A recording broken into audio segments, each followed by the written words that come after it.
হাই friends, কি খবৰ? মই আয়ুষ ৰং চেনেলত সম্প্ৰচাৰিত হৈ থকা পুৱতিতৰা ধাৰাবাহিকখনৰ আজিৰ খণ্ডটো চাবলৈ বহুত বেছি ভাল লাগিব, কিয়নো যোৱাটো খণ্ডত বেদই দেউতাকক বিচাৰি নাপাই ঘৰলৈ উভতি গৈ আছিল আৰু তেতিয়া বেদই দেউতাক আৰু বিন্দুক দেখা পাইছিল আৰু তহঁতে মোক কিয় এৰি থৈ আহিছিলি বুলি দেউতাকক কৈছিল আৰু তেতিয়া দেউতাকে তোৰ বাবে মই ঘৰ এৰি আহিছিলোঁ, এতিয়া তই যদি ইয়াৰ পৰা নাযা তেতিয়াহ'লে মোক আৰু দেখা নাপাবি বুলি কোৱা দেখিবলৈ পাইছিল।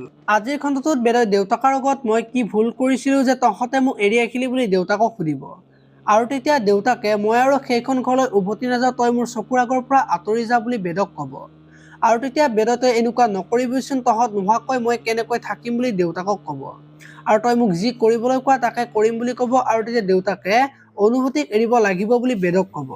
এতিয়া বাৰু বেদে কি কৰিব দেখিবলৈ পাব আজিৰ খণ্ডটোত। ইফালে আকৌ বেদক দেউতাকহঁতৰ খবৰ ল'বৰ কাৰণে অনুই ফোন মাৰি থাকিব আৰু ফোনটো নলগা দেখি অনুৰ খং উঠিব আৰু সেইখিনি সময়তে খুৰীয়ে অনুৰ ওচৰলৈ আহিব আৰু অনুৰ কি হৈছে বুলি সুধিব আৰু কালিৰ পৰা মই বেদক ফোন কৰি আছোঁ, ফোনটো লগাই নাই, কিবা সমস্যা হ'লে মোকতো ক'ব লাগে বুলি খুৰীয়েকক ক'ব। এতিয়া বাৰু খুৰীয়েকে কি ক'ব দেখিবলৈ পাব আজিৰ খণ্ডটোত। আনফালে প্ৰজ্ঞাই কিংচুকক ফোন কৰি থাকিব আৰু সেইখিনি সময়তে মাক যাব আৰু তই আজিও কিংচুকৰ লগত কথা পাতি আছা, তই আজিয়েই এইখন ঘৰ এৰি গুচি যা বুলি প্ৰজ্ঞাক ক'ব আৰু প্ৰজ্ঞাই মই ইমান সহজে ঘৰ এৰি নাযাওঁ, মই এইখন ঘৰ এৰি যোৱা মানে তোমালোকে সকলো মোৰ পৰা কাঢ়ি লোৱা বুলি ভাবি থাকিব।